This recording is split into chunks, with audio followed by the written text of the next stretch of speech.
Hi my loves, welcome back to my channel.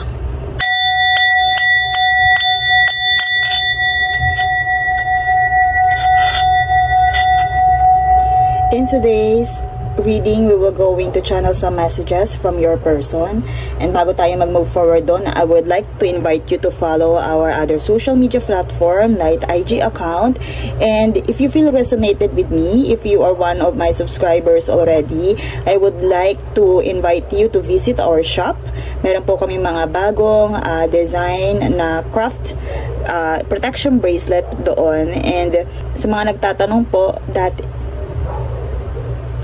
is cleanse, activated, charge, and charm by us or by our own Reiki healing energy.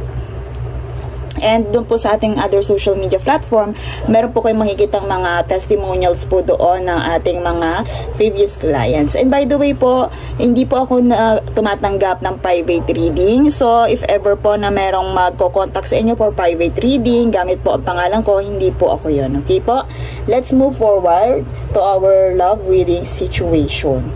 Okay, let's read the energy or let's read the situation first.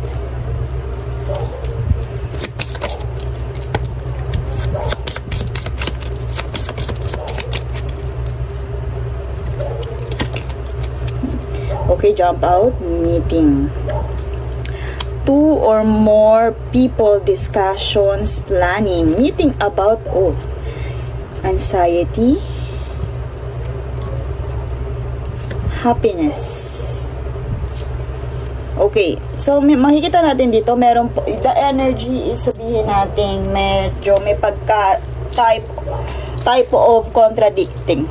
But one thing is for sure, may mga taong involved dito because of this meeting. Your person, kayo, yung situation na to, and maybe your person is involved in something, or 2 or more people, discussions.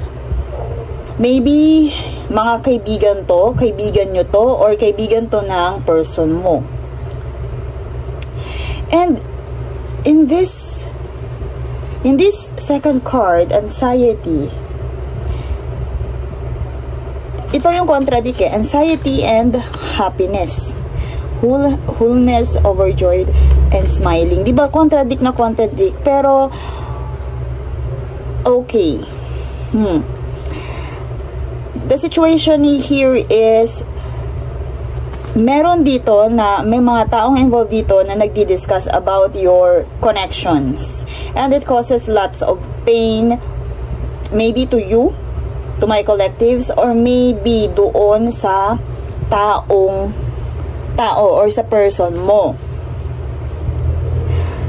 Na kumbaga, because of this meeting, kung makikita niya parehas siyang flower, ipinapakita niya dito na okay lang siya, happy siya doon sa kumbaga kung ano man ang naririnig nila, kung ano man yung plano, happy itong taong to, and kumbaga overjoyed, smiling pagkasama itong mga kamiting niya, or sabihin na natin itong mga kaibigan niya, maybe family, relatives, basta pagkasama niya to, ito yung pinoportray niya, ito yung nakikita sa kanya, the happiness, the happy card. But deep down, kumbaga, it causes panic dito sa person na to. Okay, maybe may mga incidents, may minabalitaan itong person mo na nag-cause sa kanya ng panic, na nag-cause sa kanya ng trigger, and sabihin natin maybe ito din ay nangyari sa social media, na kumbaga ipinarating ng kanyang mga dito, group of people sa kanya na nag-cause sa kanya ng anxiety and pagiging takot. Okay? And some of you, to my collectives, maybe sa'yo din, merong tao or mga group of people na nakapalibot sa yung person na may pinagmimitingan about you, na kumbaga nagkokosto sa'yo ng anxiety.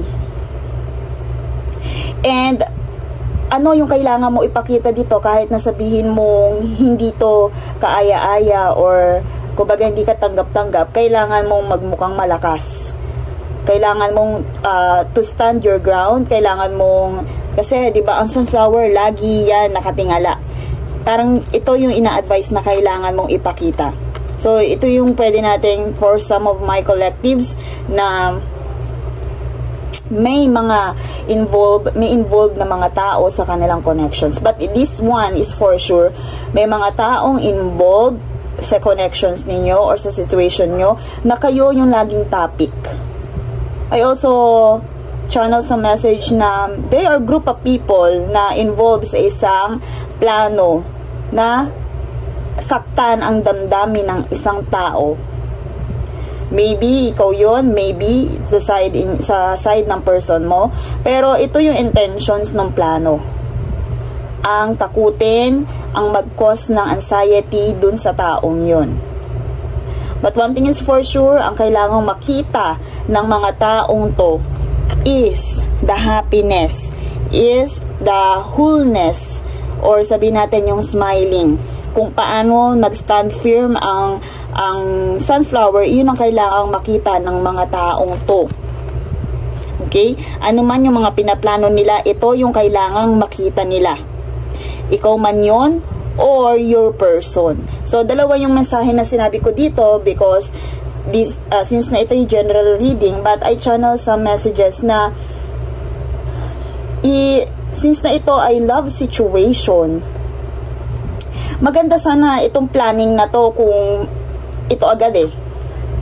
Pero sumingit dito anxiety. Okay? Sumingit, kumbaga, in between is anxiety. Maaari ito yung direct na mararamdaman dito sa sa meeting na to or sa discussion na to. Ito yung direct na mararamdaman. Pero ang kailangang makita ay ito. Okay?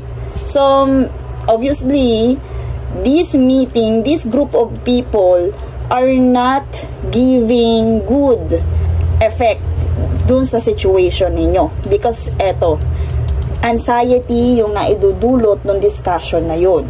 And maybe, sige, hindi sila aware na ganun yung kanilang, maybe intentionally or unintentionally, nagkakos yun ng anxiety. Maybe both of you, sa inyong dalawa na involved sa situation or sa situationship. And marami, kumbaga ito, di ba kadalasan sa mga discussion na to, kadalasan dyan is sasabihin natin mga balita or sabihin natin chika, ganon, di ba? So kadalasan yan is, ayan o, pwede iyan ay sa GC dahil may involved na phone. Pwedeng ganon na kayo ang topic. And pwede din na your person are trapped with these people, with this discussion. Maybe your person involved din dito sa discussions na to, and kahit gusto niyang kumawala, natatrap siya. Kumbaga, nakikiride siya dun sa flow na may tendency merong kang kinalaman. Okay? Okay. So, one thing is for sure, there are groups of people discussing about this situation, maybe sa mga GCs, and or they are discussing na about sa mga involved or mga balita na makakaapekto doon sa iyong person. Magkakos sa kanya ng panic, ng anxiety, but hindi nila yun alam. But hindi nila yun alam, hindi sila aware doon because ito yung pinapakita ng person mo doon sa mga taong to. Or another side of this energy is there are group of people na nagpaplano na mag-cause ng anxiety doon sa'yo or sa person mo, but ito yung kailangang ma-project. Kailangan hindi kayo magpatalo doon sa kung ano man yung intention ng people na to. Kasi, kumbaga, pag nag-apekto ka dito, pag pinalitili mo sa anxiety or panic attack, hindi yan makakaganda sa sitwasyon. Okay. Another supporting and messages for this love reading energy. Okay. May dalawa na tumalon.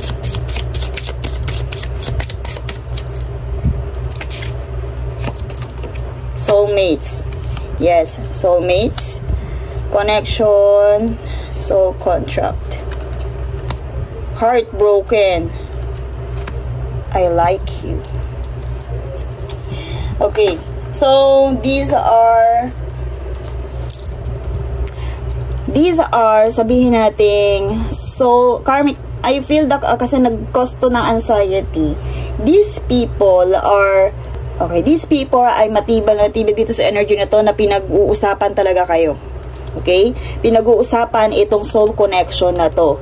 And sabihin natin, nagbabalita sila, nagdi-discuss sila ng something about you na ikinagkokos ng heartbroken ng person mo. Okay? Deeply hurt and sad. Sabi ko sa inyo, di ba? Ito yung nararamdaman once na narinig ng taong to yung discussion. Maybe about you kasi sobrang nag-cause sa kanya ng panic eh. Pero ayan o, deeply hurt. Deeply hurt and sad. Okay? May tendency din na ito ay mag-cause sa inyo ng separation because of this. Pero kadalasan ng ganyan, pag ganito ang result, that is gossip. Or maybe that is news na not favorable sa inyong situation. And pwede nga yan mag-cause ng breakups. Or maybe, there are some of you na naging ganito yung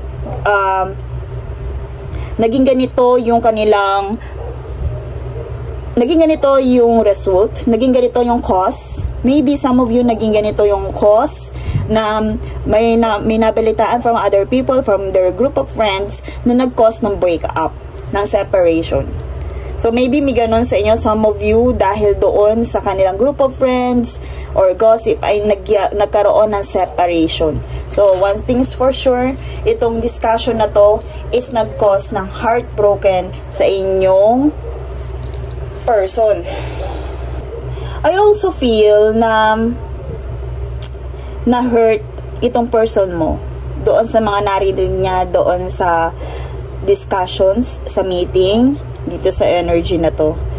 And ito ding hurt na to, ito ding panic na to, ito ding sadness na to is nag-cause sa kanya ng, sabihin nating, trigger.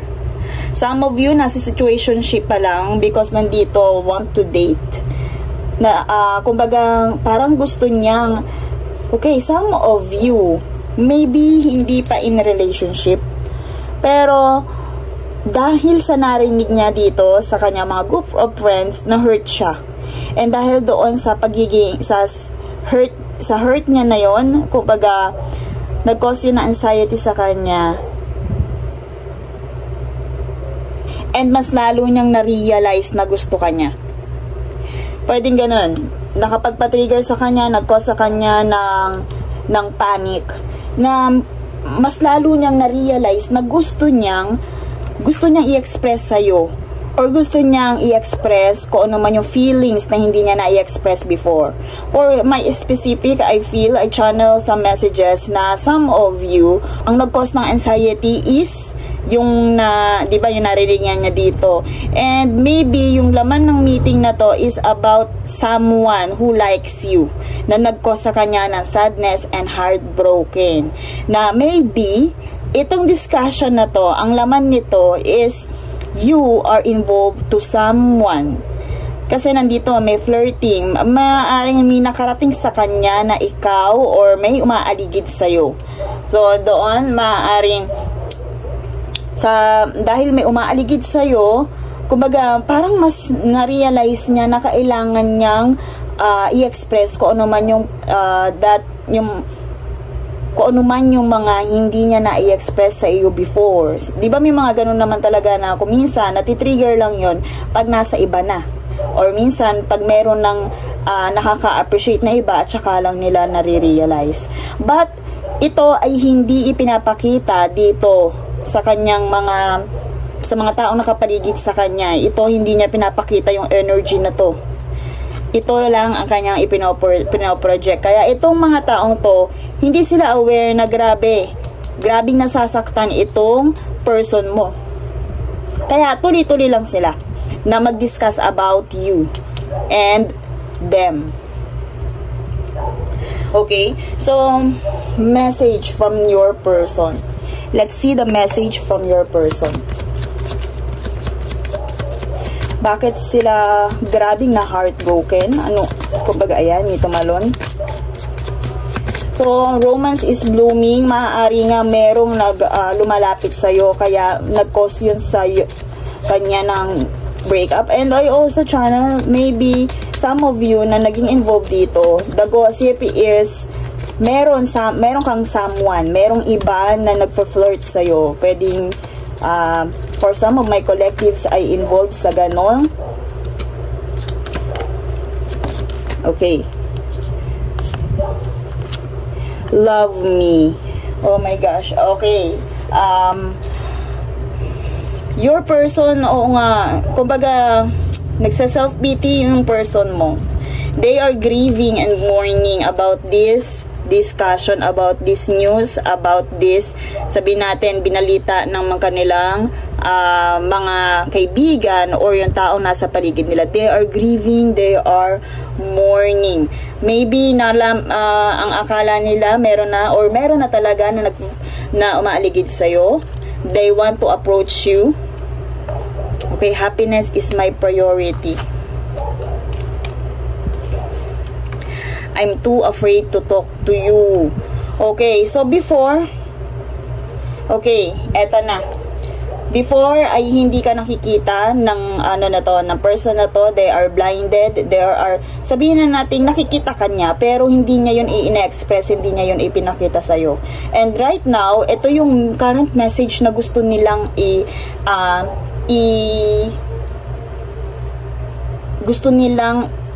i-send sa'yo, gusto nilang sabihin sa'yo. Before, they are afraid to talk to you. Pero gusto na nilang i-express kung ano man yung kanilang nararamdaman. And ito nga, happiness is my priority. Kumbaga, kahit na nasasaktan sila sa mga bagay-bagay, iyon, hindi, happiness lagi, ayan o, 2 times lumitaw yung happiness. Iyon yung ipinapakita nila, my loves. Iyon yung kailangan nilang ipakita, i-project. Happiness is my priority. Iyon yung kanilang, kumbaga, ipinapakita, sabihin natin yung mantra nila. Kaya itong anxiety nito, deep inside ang anxiety, hindi aware yung mga tao sa paligid niya na meron siya nito. Hindi aware yung tao sa paligid niya na siya ay na-heartbroken towards you. But one thing is for sure, they want you to love them. Okay? But they are afraid. They are afraid na sabihin yun. Kasi nga, ito pinapakita niya happiness. Happiness yung pinapakita niya. Hindi niya alam kung paano niya i-approach regarding this matter. Okay? Hindi niya alam kung paano kanya i-approach. And yun nga, happiness is my priority. Pero tingnan niyo yung ayos ng cards. Anxiety, heartbroken, but happiness is my priority. Happiness ang ipinapakita nung person mo sa mga taong nasa paligid nyo and also sa'yo. Kumbaga, ito, gusto niya sana itong sabihin, i-express sa'yo eh. Gusto niya yan sabihin, i-express sa'yo, pero hindi niya magawa agad. Dahil maybe, itong nararamdaman na to, itong sadness na to, yung deeply hurt na to, ay sa kanya lang. Hindi, maybe nga hindi ka din aware eh. Hindi mo to alam. And they are afraid to talk to you. Hindi nila ma-communicate kung ano yung nararamdaman nila, but they are scared. They are scared. Maybe kaya din sila nasasaktan nga dahil may mga ibang taong involved na dito. May mga taong ibang involved. And I feel na ito, sabihin natin, hindi ito kasi yung influence dito ng other people. Hindi natin yan pwede isisi dito sa mga taong to. Kasi this person is masyadong mapagtago eh. Kumbaga, hindi din naman aware yung mga tao sa paligid niya na meron siyang, sabihin natin na may feeling siya sa'yo. Maybe hindi aware or maybe hindi niya totally yun sinasabi sa iba. Kaya, deep down, nasasaktan siya, hindi to alam or hindi to alam ng mga tao sa paligid niya dahil nga lagi niyang pinoproject is happiness. Let's see love messages from your angels and guides. Okay, my loves, maybe ikaw ay nasa fun flirting stage right now. And your person is, sabihin natin, nasa sadness and grieving. Maybe ganun, some of you na siya ay nandun pa rin sa grieving because ikaw ay nasa fun flirt stage na. Maybe you also want to date someone kasi hindi mo naman naipakita ng person mo or ng taong mahal mo yung feelings nila sa inyo before. Andyan ang deception. Okay, someone is wearing a false self-mask. Ano yung kagaya ng sinabi ko kanina? Eto, lagi ang pinapakita niya. But your person, hindi niya pinapakita itong anxiety, itong hurt, itong sadness na nararamdaman niya. Maybe you are in separation with this person and hindi niya pinapakita yung sadness niya sa'yo at sa ibang tao. They are wearing false self-mask in this relationship. Deception. Okay? So maybe kaya ka din sabihin natin, kaya ka din nakikipag-getting to know each other sa iba, or kaya i-divert mo na the attention mo sa iba kasi ang nakikita mo nga is okay na siya. But that is deception. Lahat yan ay pagkakunwari lang. Kung ano pinapakita ng person mo sa'yo, deep inside, they are suffering from anxiety. Okay? So, maybe ikaw din, hindi mo di pinapakita sa person to yung tunay mo nararamdaman. Basta, there's a deception regarding this relationship. Okay. Okay, love yourself first. Love yourself first. Your self-respect makes you more romantically attractive. Okay. I feel na ito yung pinroject mo. Ito yung pinapakita mo sa lahat din. Na, kumbaga, you begin to love yourself. Because there are someone na hindi naman talaga nagpapakatotoo sa kanilang nararamdaman. That's why your angels and guides are advising you to love yourself. Maybe ginawa mo na to, pinakinggan mo yung advices sa'yo, or maybe gagawin mo pa lang to. But, one thing is for sure, may tao na nasasaktan sa kanyang mga naririnig, lalo na kung ikaw ay involved to someone else. But, kung sabihin na natin mananatili siya sa ganitong stage, mananatili siyang trap, and hindi niya to maiko-communicate, kung hindi siya makakahugot ng lakas para i-communicate kung ano man yung feelings na hindi nasabi sa'yo before, your angels and guides are telling you to focus on yourself first. Hindi mo siya kailangang idig, hindi mo siya kailangang hukayin, kasi kumbaga nasa sa kanya yun, baka the more na hindi mo to mapapaamin, pero one thing is for sure, siya ay nagsusuot ng mascara. Kumbaga, hindi mo siya mapapaamin, hayaan mo siya ang umamin, pero right now, they are afraid to talk to you. So, as long as hindi niya sinasabi, kino-communicate yung kanyang true feelings to you, focus on yourself, love yourself first. That is one of the advice from your angels. And let's pull our last card for this reading. Okay, so yun nga, mahihirapan kasi tayo na ihukayin sila or i-dig deeper, lalo na kung hindi sila ready. So sinabi na niya kanina na natatakot siya. So hayaan muna natin siyang humugot ng kanyang nararamdaman. Okay, for our last card, look inside yourself. Dahil nandito yung love yourself first. Maaaring, kagaya ng sinabi ko kanina, nag-cause din sa'yo ng sadness and anxiety itong meeting and discussion from other people. Kumbaga, itong situationship na to nag-cause din sa'yo ng sadness, and sabihin natin na maaaring meron ka pa rin feelings din sa taong to, but Okay, love yourself first. I feel my collectives are planning to date someone. Okay? I feel na because of this hurt, because of this sadness na ikinos ng situationship na to, na relationship na to, parang gusto mo na lang mag-entertain ng someone else at hindi itong person na to. But your angels and guides, eto love yourself first. So they are not advising you to look for someone else na dahil lang dito sa situationship na to. Kumbaga, look inside yourself. Ano ba talaga yung nagko-cause sa'yo? Bakit gusto mong makipag-date sa iba? Kung ang nagiging cause lang yan or ang dahilan lang yan is dahil sa situationship na to para maka-move on ka, your angels and guides are telling you to love yourself first. Examine your feelings, look inside yourself. Kailangan mo muna siguro introspect regarding this situation. So, I feel that your angels and guides are telling you na mag-introspect ka muna bago mo planuhin or sabihin na natin, bago mo planuhin na makipag-date sa iba.